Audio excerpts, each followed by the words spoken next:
Shalom and welcome to the final Schusterman Scholars Seminar of this fall semester. It's also the final seminar for us of 2020, to which we bid good riddance, but at least we end on a blessed note. We have a seminar today led by one of our own, Maya Dworsky-Rocha, originally from Israel, has studied childhood and whiteness and militarism in education. She received her BA in anthropology from the University of Oregon, but then came to Brandeis, where she received an MA in Comparative Humanities, and she's currently a doctoral student, making very good progress in our anthropology department, and she is a fellow of the Schusterman Center for Israel Studies. I want to remind our faculty and students that we will be having a breakout room with Maya following the conclusion of this program. And my understanding is that those who registered with Anna will be sent there automatically. For now, it's my great pleasure to welcome Maya, and I look forward, as I know you also do, to her seminar entitled "It Takes a Nation: Telescopic Temporality and Childhood in Israel." Over to you, Maya. Thank you so much. To start off,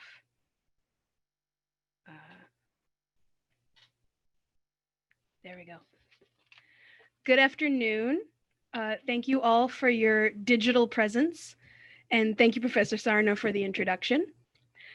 My name is Maya Dworsky-Rocha. I am a doctoral candidate at the Brandeis Anthropology Department and a fellow at the Schusterman Center for Israel Studies. My research is on childhood, militarism, and pedagogy in Israel. In March, I completed a little more than a year and a half of fieldwork in several teachers' colleges and private schools in the area of Haifa and Hofa Carmel, so in the north of Israel. I got to hang out with teachers and kids all day.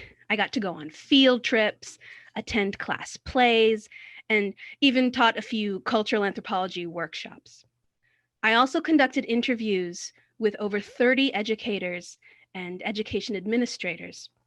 Some of these were people that I'd gone to school with who went on to work in education. And some were even people who had been my teachers back in the 1990s and early 2000s.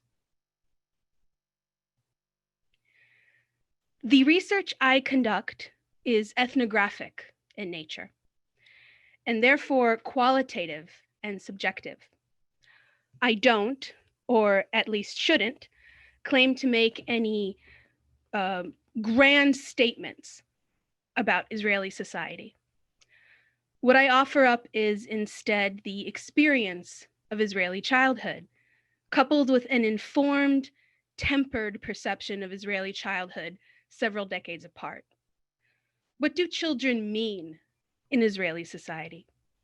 My work is part impressionist painting, part inferential sum, and so I'd like to begin with a few vignettes from my fieldwork, and then hopefully we can break them down together using what we know about childhood and Israeliness. The first scene is in a teacher seminar, in which the professor shows an educational video that the teacher students might use in one of their classes. It's a cartoon moose and raccoon who are trying to cross the same bridge and having difficulties, and eventually they come to an understanding.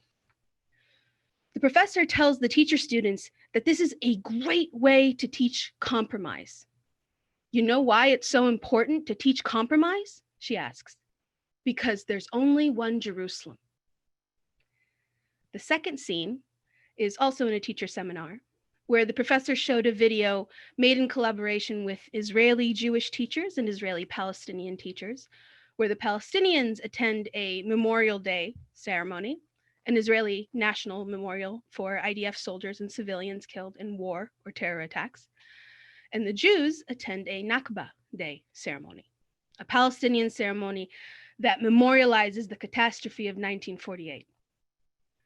During the video, one of the teacher students starts crying. Not a Jewish student, a Druze student whose brother, an IDF soldier, was killed in action over the past year. One of the other students, a Jew, runs over to hug her and starts yelling at the professor, "Why would you show this? These are our children, our soldiers." Third and final scene, which is a recurring one. When at home in Israel, I attend a weekly anti-occupation vigil known as Women in Black. The area where we protest is near a Christian day school. Once school lets out, Palestinian parents will bring their very small children to pose for pictures with the protesters. The child is given a sign, and they often don't know what to do with it. They'll drop it or hold it backwards, and the parents and protesters laugh. In all three of these scenes, the category of child is doing a lot of work. We've got children as the future, learning to compromise to end the conflict. We've got children as soldiers, fighting and dying and being memorialized. And we've got children as the future of resistance. These are all examples of what I've taken to calling telescopic temporality. This photo is of an area of downtown Haifa. This is the Masjid al-Jarena, and behind it is the sail tower. The mosque, the building in front, was built in 1775, and the spaceship-looking building behind it was built in 2002. This is an extremely popular tourist image. You'll see it on shirts and mugs and as part of Brand Israel campaigns. This image constructs a narrative, but it isn't a narrative that moves through time in a linear fashion. It is always already completed and always just beginning. The mosque still stands because of the benevolence and enlightenment represented by the tower, and the tower stands due to the holy and honored past represented by the mosque. They mutually constitute one another. Something similar is happening with children and soldiers in Israel, so that the military violence of the state and the individual acts of violence of children are conflated and appear to cancel each other out. In that not only is the violence of soldiers made forgivable through conflating it with acts of childhood, but the violence of children is framed as positive through its connection to future soldierhood. A specific case study of this first phenomenon is the media coverage and conspicuously light sentencing of Elor Azaria, a poor Mizrahi soldier from the south of Israel known as the periphery, the Periferia, who on March 24, 2016, murdered Abdel Fattah al-Sharif, an unarmed, restrained Palestinian combatant. Although Azaria was court-martialed and sentenced to 18 months in military prison, he served about 9 of those months, Azaria was sympathetically dubbed Olivar's child, Hayeled Shel Kulanu, by the media and government officials. A letter signed by over 50 Knesset members, including Prime Minister Netanyahu, was sent to President Rivlin demanding Azaria be pardoned. And there were mass protests held in support of Azaria. Netanyahu also expressed sympathy for Azaria's parents and compared him to his own son. A soldier's disobedient act of violence is here reframed as a youthful moment of childish heroism. The blurred line between military and personal violence is clouded by the lens of childhood. Israel and the IDF are not fully responsible for Azaria's actions as he acted as an individual, and Azaria is not fully responsible for his actions as he acted as a child, a national child. Let's talk about childhood for a minute. As we know, childhood and whiteness are intrinsically linked. Childhood, as we know it, developed alongside colonialism so that both non white populations and white children constituted civilizable categories. The savage child is educated into adulthood, and the childlike savage is educated as much as can be reasonably expected. Childhood and non whiteness are both positions you grow out of, move on from, but the starting points are different and do not overlap. As said by one of the teachers I interviewed, childhood is a privilege. It's part of what marks someone, it's part of what makes someone eligible for what Aziza Khazum has called the transformation option. The transformation option for potential whiteness. It is no coincidence that Azaria, who attended one of the most underfunded schools in Israel, became an innocent only through connection to state violence. The conflation of self and state is an essential aspect of nation building, and the place of the white child in the colony is an especially familiar script. These are images from Tintin, The Little Princess, and The Jungle Book. There are many, many other stories like this that Israeli children grow up on. Stories in which the vulnerable and innocent white body tames the savage land by internalizing it in some way. This is a colonial standby, as observed by Janet McIntosh in her 2016 ethnographic work, Unsettled, Denial and Belonging Among White Kenyans, in that her interlocutors tended to frame their connection to the land through the experiences of childhood, stories about them being kids and, meeting animals and having adventures. Since it appears that, quote, everyone seems absolved from political blame when you imagine them as a child, end quote. But there's more to it than that. The Hegelian teleological notions of Bildung and Weltgeist are intrinsically bound to both empire and nation building. As we grow and change and cultivate ourselves, as Kipling urges us to have done with childish days and take up the white man's burden, the more significance is attached to the beginning of the story, that first chapter, the call to action, the child. Specifically, the liberatory and hopeful image of the white child who will grow into a white adult, as contrasted with those fluttered folk and wild who are half devil and half child.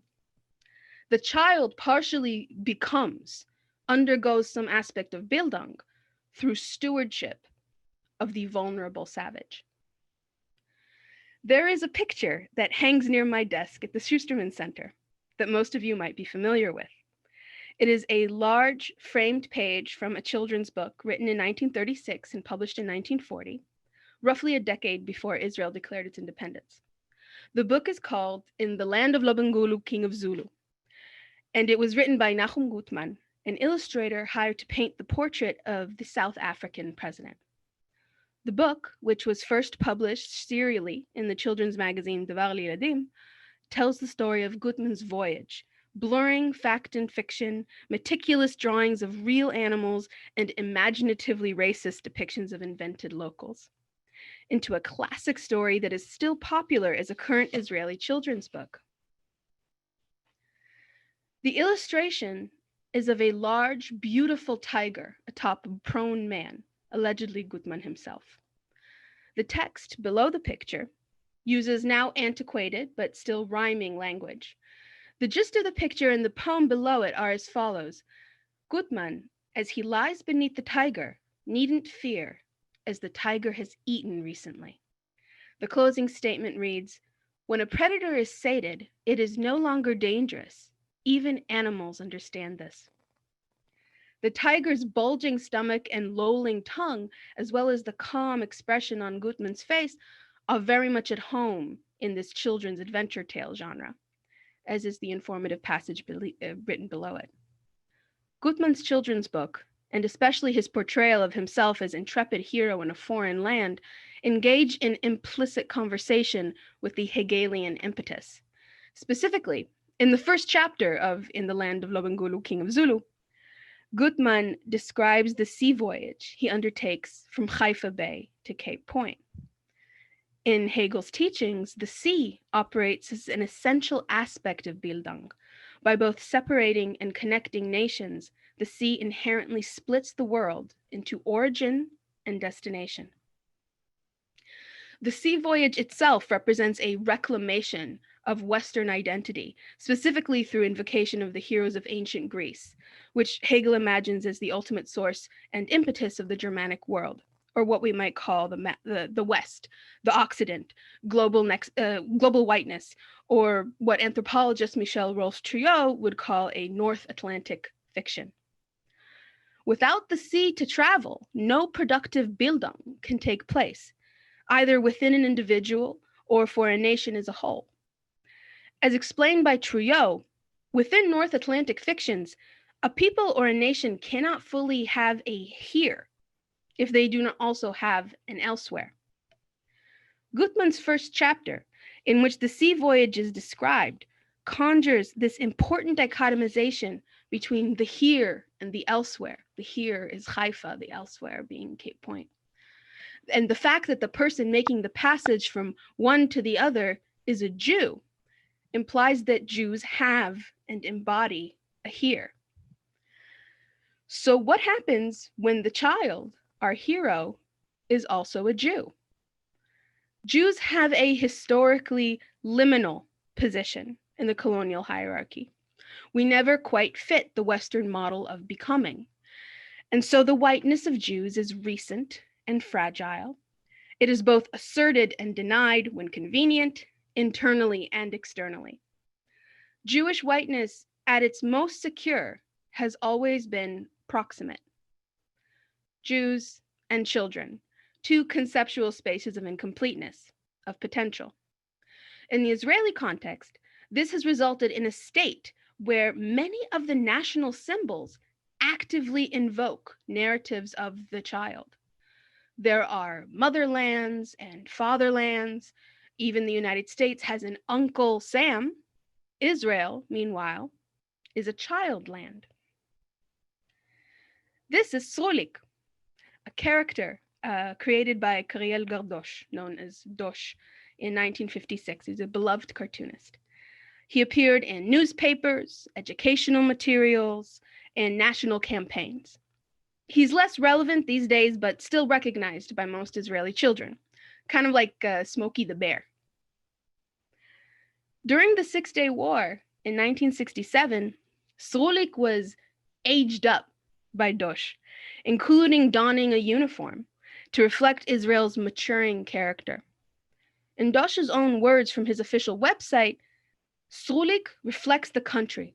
He will always be 14 or 15 and all that entails.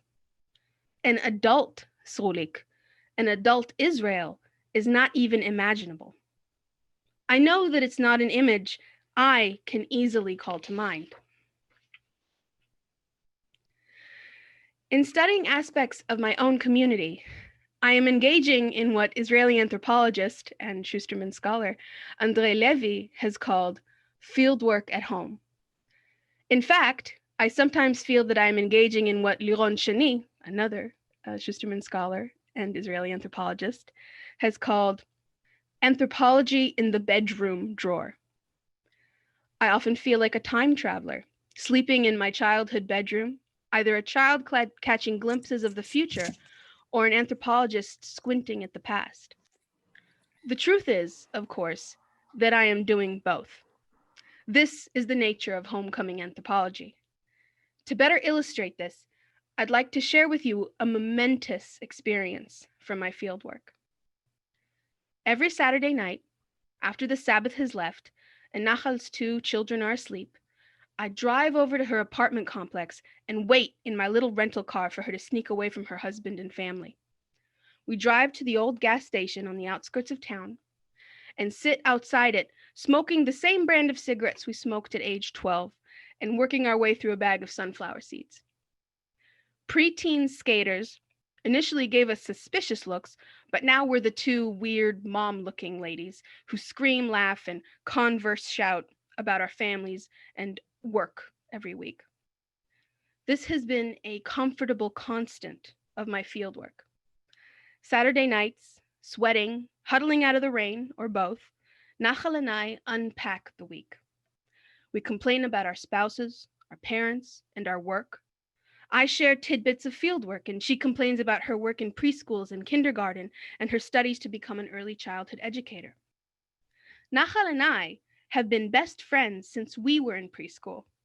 We grew up together in this tiny coastal town where she is now raising her own children.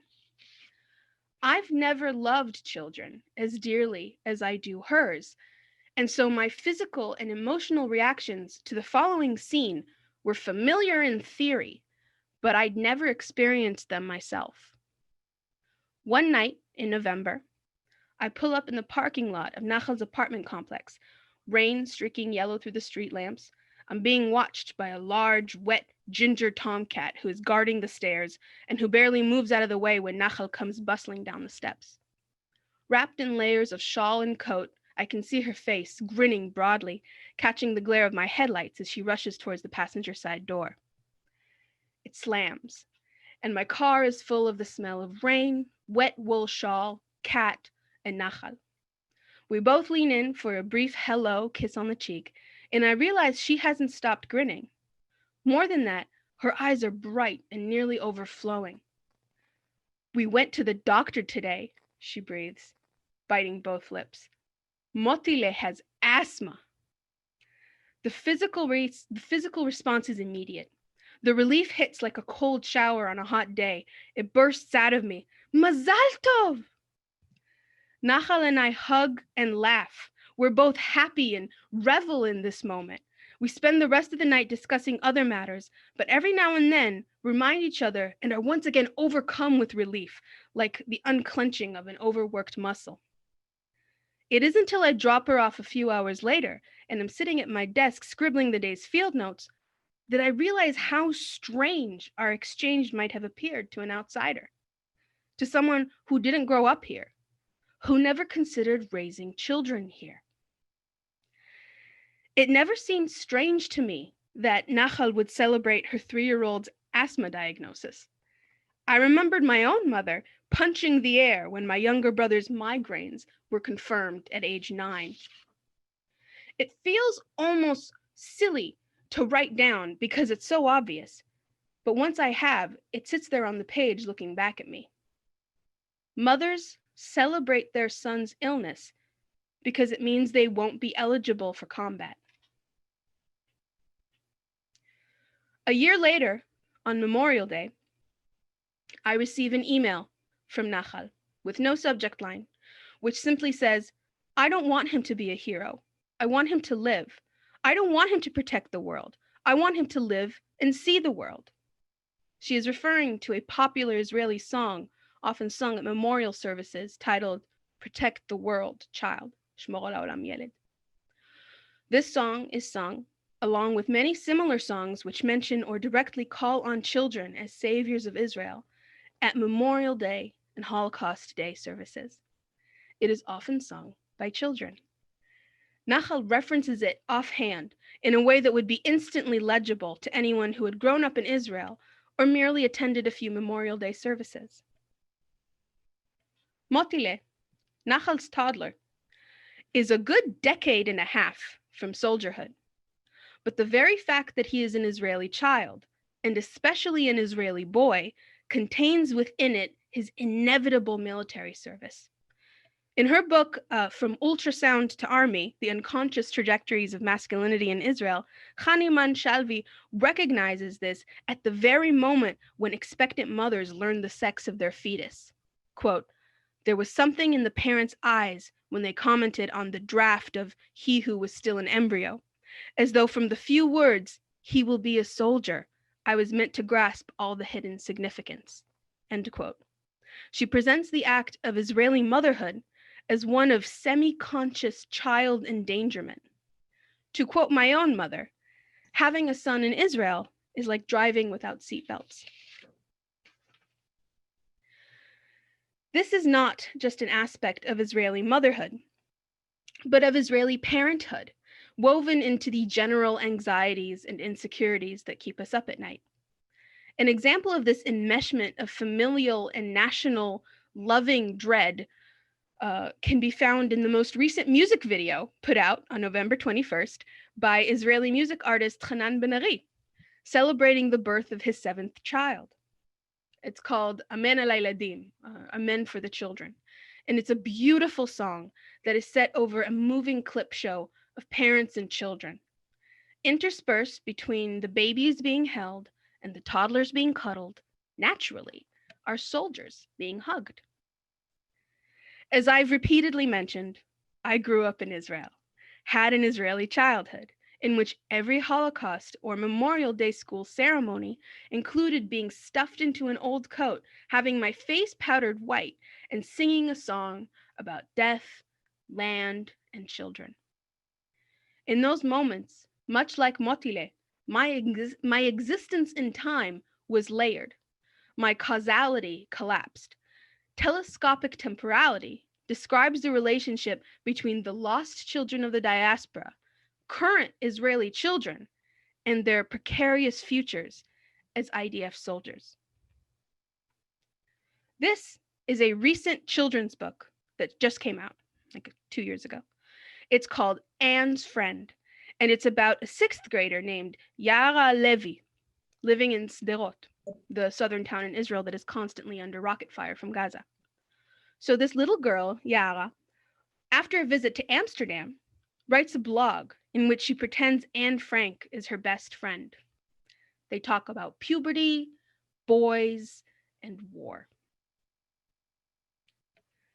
Telescopic temporality is how children are taught to think about themselves, and how Israeli teachers are taught to think about their students. One professor at a teacher's college kept making the same joke, referring to a Bamba commercial from the 1990s in which people are menaced by a cartoon baby and keep asking, "Excuse me, whose baby is this? Slicha, shel mi hatinok hazeh? Shel Osem. Whose kid is this?" the professor kept asking, grinning at her teacher students. He's yours. Teachers are the connection between the family and the state. The kid is your responsibility. As a student, a soldier, a citizen, a human. As agents of the state, teachers don't just react to the narrative of the child that is so fundamental to Israeli self-fashioning. They are active participants in the telescopic temporality that makes every Israeli child a stand-in for the lost children of the diaspora and the future soldiers of colonial occupation.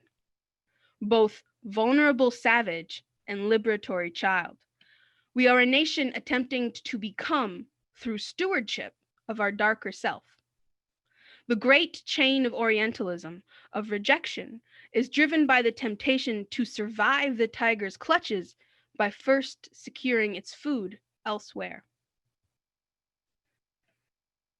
As an anthropologist, I must reiterate my position as sidelines commentator. A bit like the fool in a Shakespearean play, I have my own subjective agenda, questionable loyalties, and the alleged ability to provide a detached perspective that is free from the fear of retribution.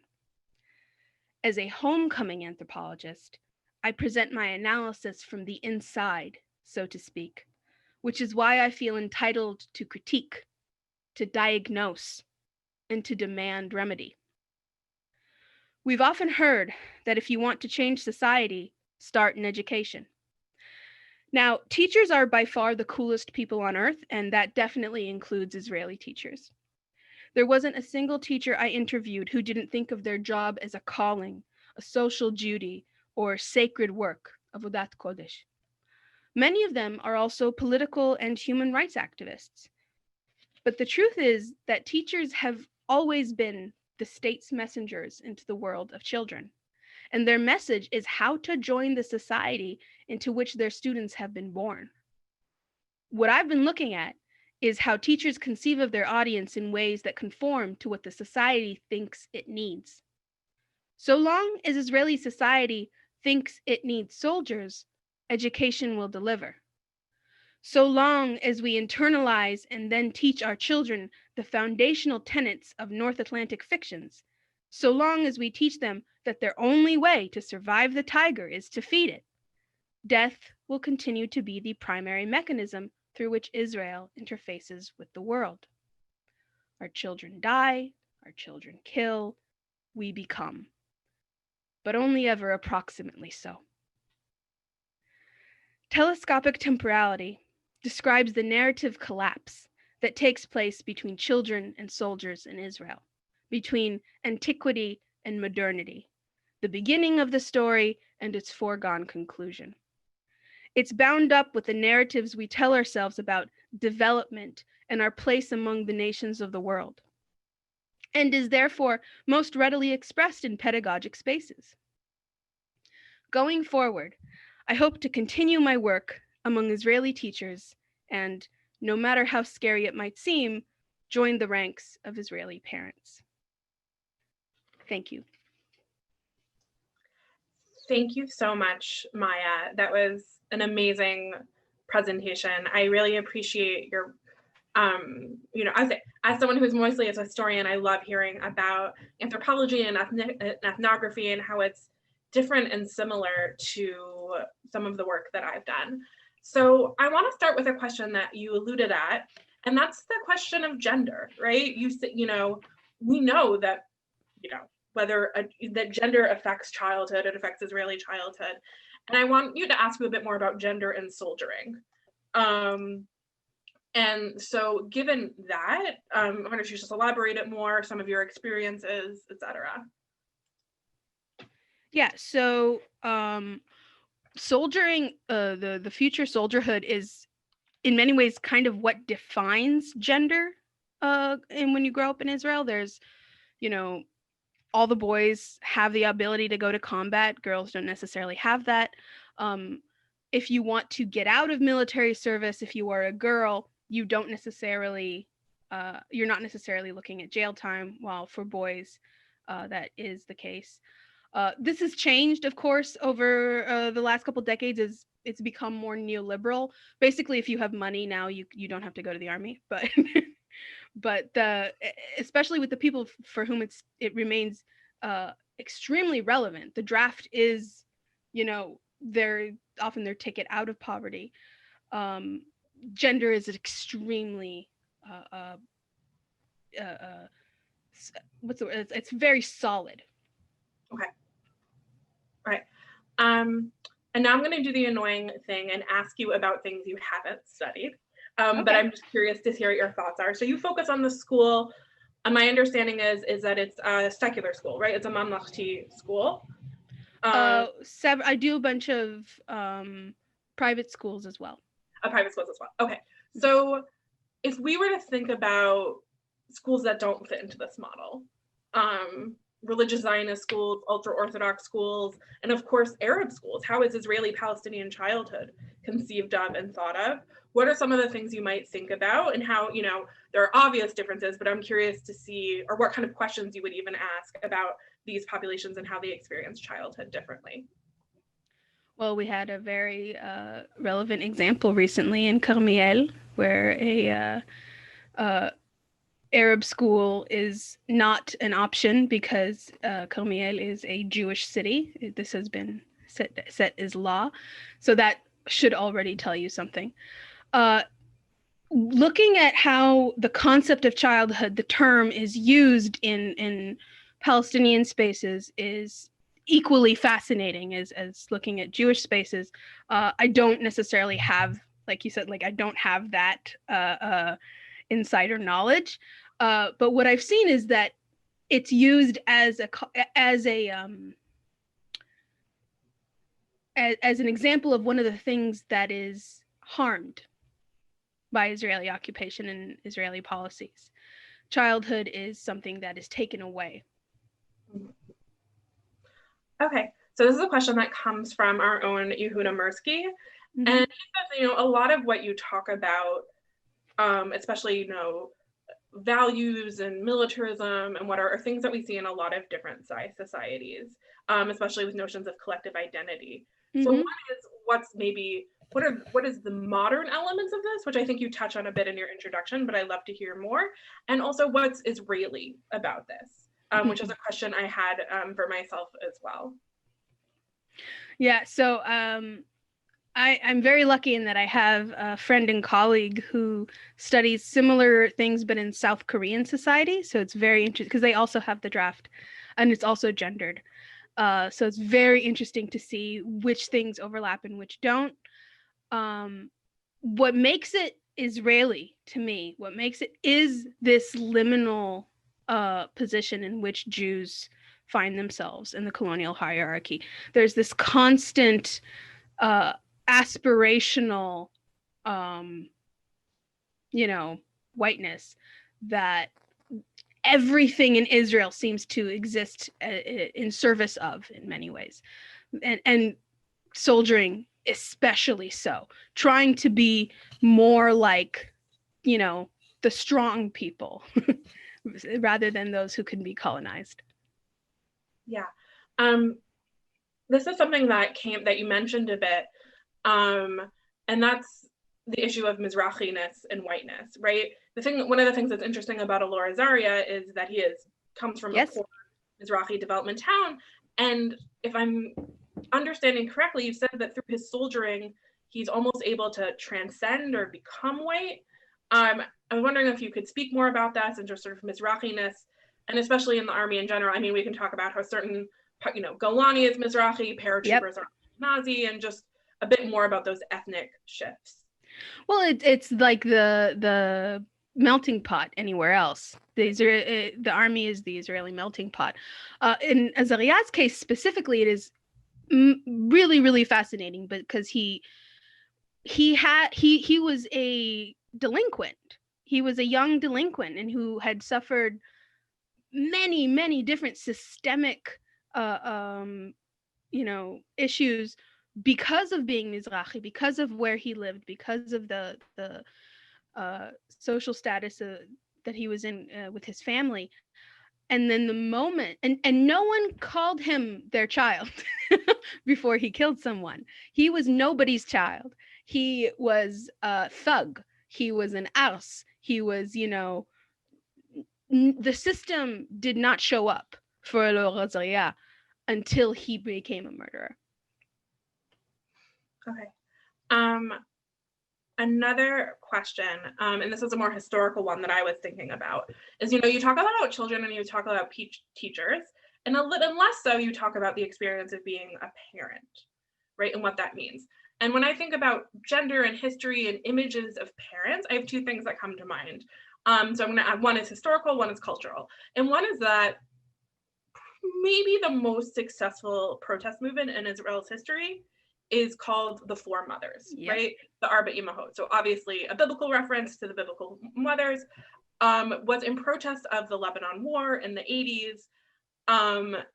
And I was wondering if, given the understanding you have from your research, if you could comment a bit on that and why it struck such a nerve in Israeli society. And, another person asked about, related, like, we were taught, when you grow up, there'll be peace and there won't be a need for soldiers. Do you think something like that can still catch today, so to speak, in Israeli society? Well, me and my friends have a joke because we said that. We all said that. By the time we have kids, there will be peace. And now, by the time they grow up, there'll be peace. And these are the same things that our parents said and their parents said. And we're just, continuing the cycle. But the place of the mother in Israel, especially the mother of the soldier, is so fascinating. And I wish we had time, but if you look at advertising aimed at middle-aged women in Israel, it's all about your son being a soldier. There's advertisements for dryers because you need to wash his uniform. There's advertisements for anxiety medication. And it's all said with, you'll see anything that you want to advertise, you just tack on, mom and soldier, and there's an immediate emotional response. It is an extremely legible social script. Anyone can recognize it the moment they see it. Okay, and what do you think about the four mothers? Like, why do you think that like took hold so much? Oh, so because it's such a legible script, because it is so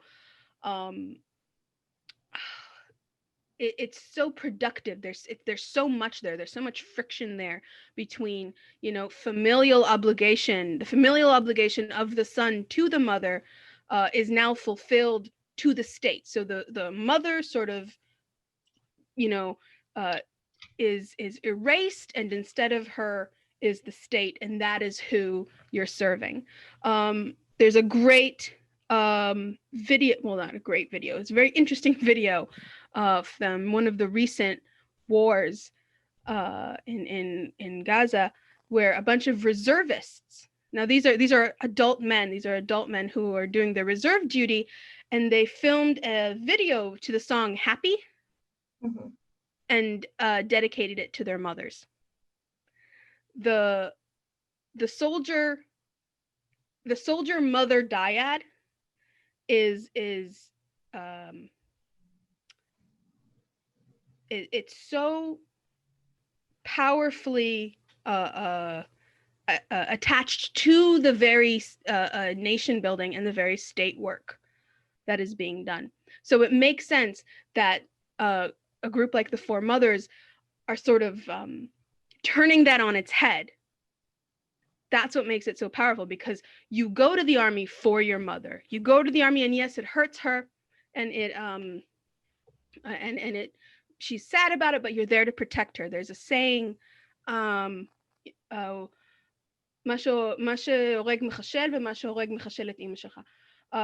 doesn't kill you makes you stronger, and what kills you makes your mother stronger. Oh my God. Okay. Wow. That's okay. And so my follow-up to that is a cultural motif, right?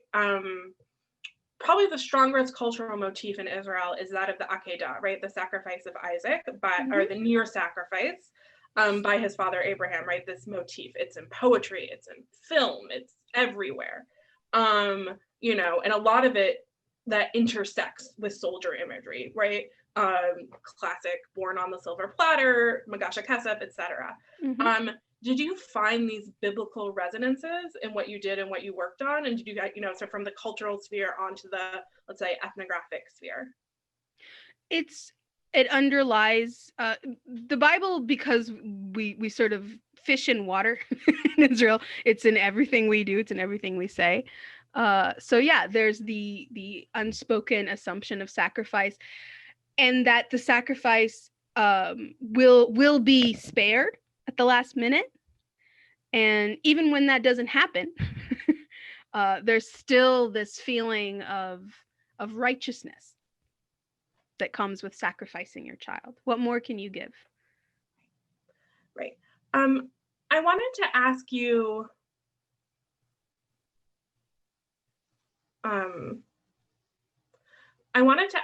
about colonialism and the framework of colonialism. Why do you find that it's helpful, right? There's a huge debate in the Israeli literature. To what extent it is helpful? How do you find it useful, and what are its limits here? I feel like you can't ignore it. I would go to bat any day to explain that the Israeli context is unique, and it cannot be compared to other more cut and dry colonialist regimes. I do think that you can't ignore the zeitgeist within which Zionism was born, the modern Zionism as we know it, the utopic elements of Zionism are absolutely informed by the same cultural winds that were behind colonialism. So whether or not they look similar, they grew in the same garden. Okay. I encourage people to send in more questions if they have. One question that came in, especially because we talked about positionality, is if you yourself had done military service and what that process was like for you or not, and what that meant for your research. My military service was complicated, but I did not serve in the military. Okay. Did that affect your ethnography at all? Some to a certain degree. More and more people my age have not served, especially women. But I don't necessarily operate from, as a woman, I'm already sort of denied that role of beloved soldier, because even when girls do go to the army, it's often, a desk job. It's really not it doesn't have the same amount of precarity as when boys do it. So, but on the other hand, I did fulfill the role of the sister, and the aunt, and now hopefully I'm in the mother,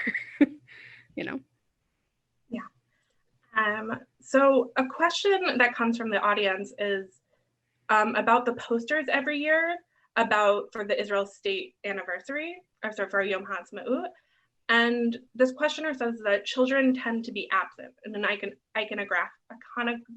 from the iconography. Yes. What can you say about that? Why do you think the reason is for that, etc.? Why we use children? Or why we don't use children? In Yom HaAtzmaut? Yes. Oh, I haven't actually seen the most recent posters, but my guess would be that it's passé, or that it's unspoken, that it's already assumed. Okay. So I'm going to do one more question, and I think that is a sort of a good question for us to think about, and just a reminder for Schusterman staff and faculty that we're going to remain for the breakout room. And this is a question from Sue. Obviously, short of a solution to the conflict or ending the draft or whatever thing, what do you think what changes should be made on the educational level, on the teacher level, to change this nexus of children soldiers? Do you think there's anything to be done on the level of schooling? Well, I'm a diagnosing physician rather than a surgeon, but but it's in the day-to-day details. It's in the smallest moments between teachers and students, between parents and children. The larger systemic issues of the draft and the conflict and the international sort of view of Israel, the optics are so beyond our control that I think focusing on things like empathy and kindness and critical thinking is the best way to move forward that I can think of. Thank you. I just want to add one thing, because this is a question that came in about schooling, just so that we know. Generally speaking, Jewish children and Palestinian children are not in the same schools, with very small exceptions. So that's something important to remember. I believe we mentioned at the beginning, but that's obviously very relevant. Absolutely. Yeah. Thank you again. Thank you so much, Maya. I hope that you enjoyed it. I hope that everyone in the audience enjoyed it. And we hope you all join us next semester for another round of great, interesting talks. Thank you again.